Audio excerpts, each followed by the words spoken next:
오늘 외워주신 하나님의 말씀은 어제에 이어서 사도행전 19장이 되겠습니다. 사도행전 19장 1절에서 7절까지 19장 1절에서 7절까지 교독하고 마지막 절은 합독합니다.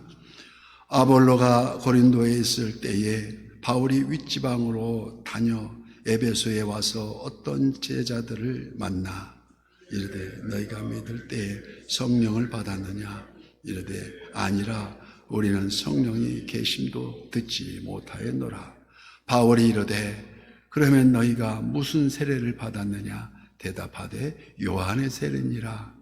바울이 이르되 요한의 회개의 세례를 베풀며 백성에게 말하되 내 뒤에 오시는 이를 믿으라 하였느니 이는 곧 예수라 하거늘 그들이 듣고 주 예수의 이름으로 세례를 받으니 바울이 그들에게 안수하며 성령이 그들에게 임하심으로 방언도 하고 예언도 하니 다 함께요 모두 12사람쯤 되니라.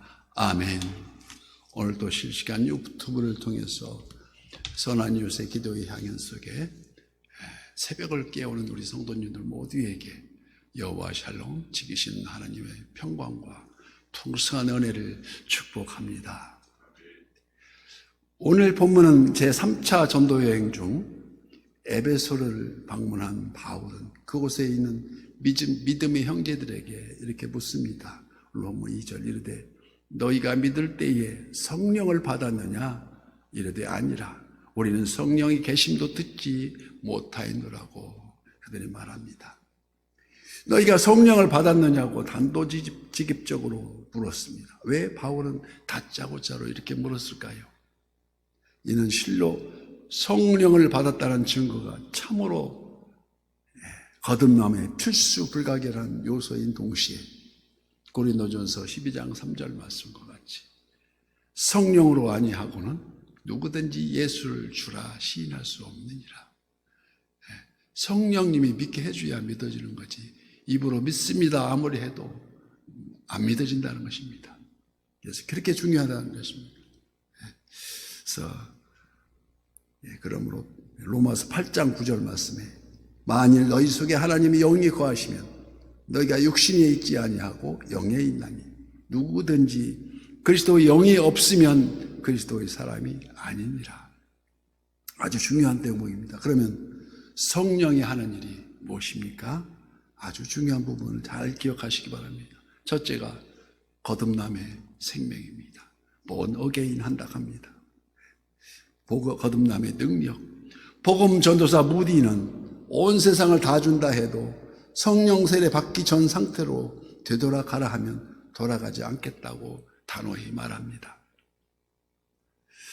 그가 이러한 말을 한 것은 성령 세례의 중요성을 역설한 말이기도 하지만 성령 받기 전과 성령 받은 바로 후에 자신의 변화를 증명해 주는 말이기도 합니다. 이처럼 성령은 거듭남의 능력을 갖고 있습니다. 그 사람의 인격도 그 사람의 가치관도 전혀 새 사람으로 본인이 인간적 노력으로 그리스도의 성품과 인격을 닮으려 아무리 몸부림친다 해도 성령이 인치시지 않으시면 그건 불가능하다는 것입니다. 그래서 그러나 성령이 임하시면 성령이 우리 안에 임하시면 어떻게 됩니까? 열매를 맺습니다. 어떻게 열매를 맺습니까? 사랑과 희락과 화평과 오래 참음과 자비와 양성과 충성과 온유와 절제의 열매가 한꺼번에 열립니다.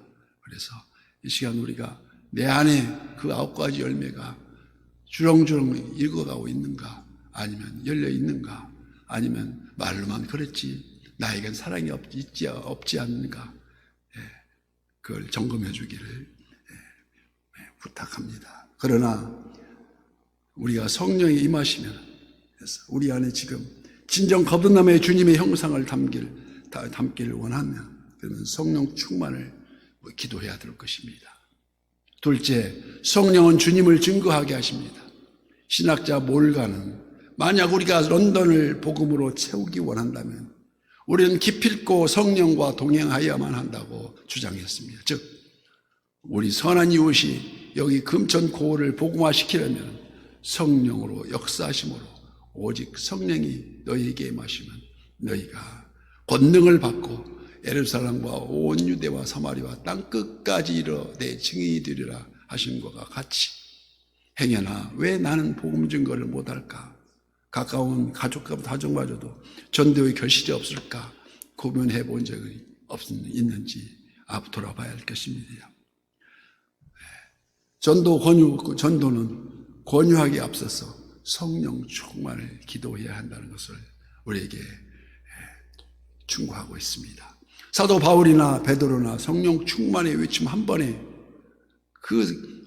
한 번의 설교에 사도행전 2장 41절 말씀. 그 말을 받은 사람들은 세례를 받음에 이날의 신도수가 3,000이나 더하더라. 한 번의 설교에 바울의 설교에 3,000이나 회개하고 돌아왔습니다. 사도행전 4장 4절. 말씀을 듣고 듣는 사람 중에 믿는 자가 많으니 남자의 수가 5,000이나 되었더라. 그럼 여자와 아이들과 여러 가지 합치면 더 되었겠죠. 셋째로 성령은 승리하게 하십니다. 어떤 승리입니까? 우리는 흔히 현 세대를 말세라고 합니다. 왜 그렇습니까?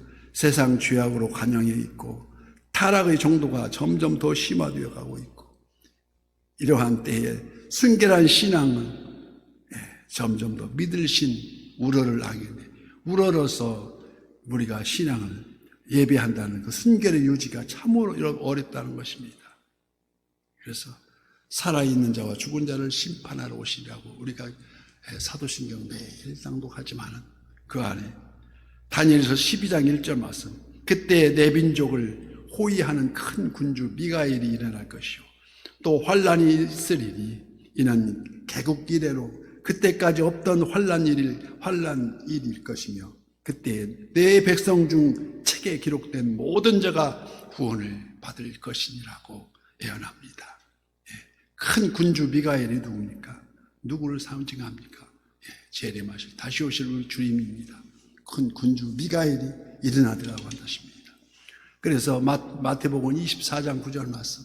그때의 사람들이 너희를 환란에 넘겨주겠으며 너희를 죽이리니 너희가 내 이름 때문에 모든 민족에게 미움을 받으리라고 말씀합니다.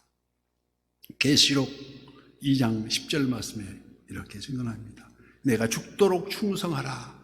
그리하면 내가 생명의 면류관을 너희에게 주리라. 즉 성령이 인치심을 받은 자는 해함을 받지 않고 승리할 수 있음을 분명하게 말씀하고 있습니다. 어떻게 해요?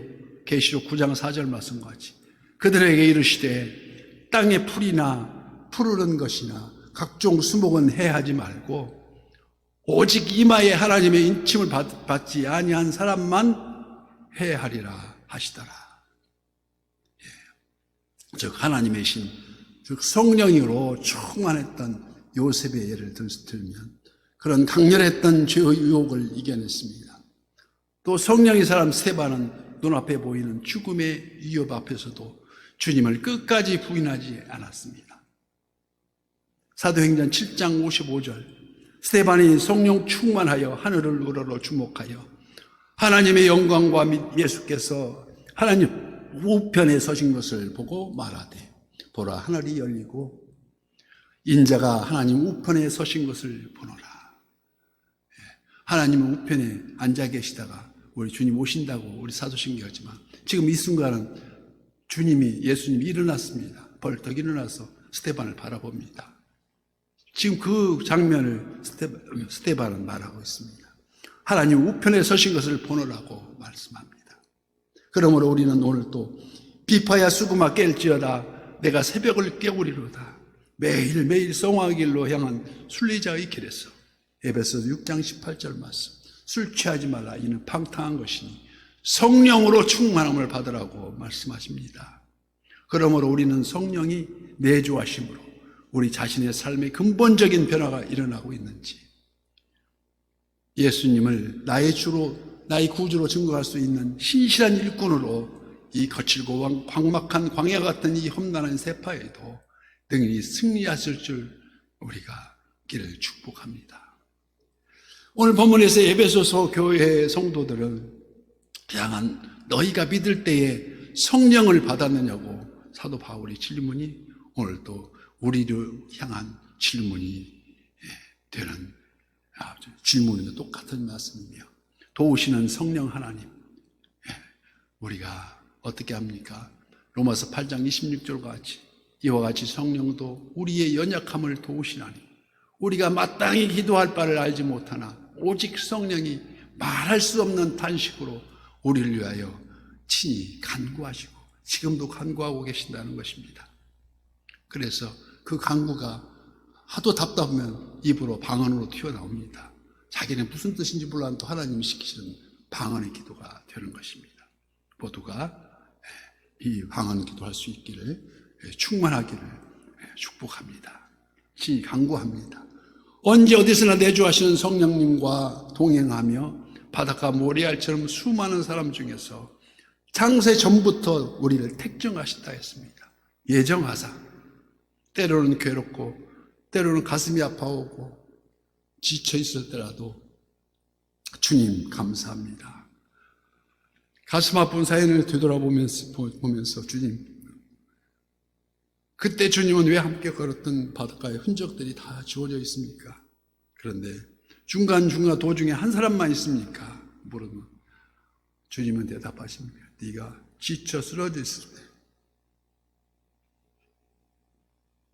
때, 네가 너무 힘들어했을 때 내가 너를 들쳐업고 걸었다고 말씀하십니다.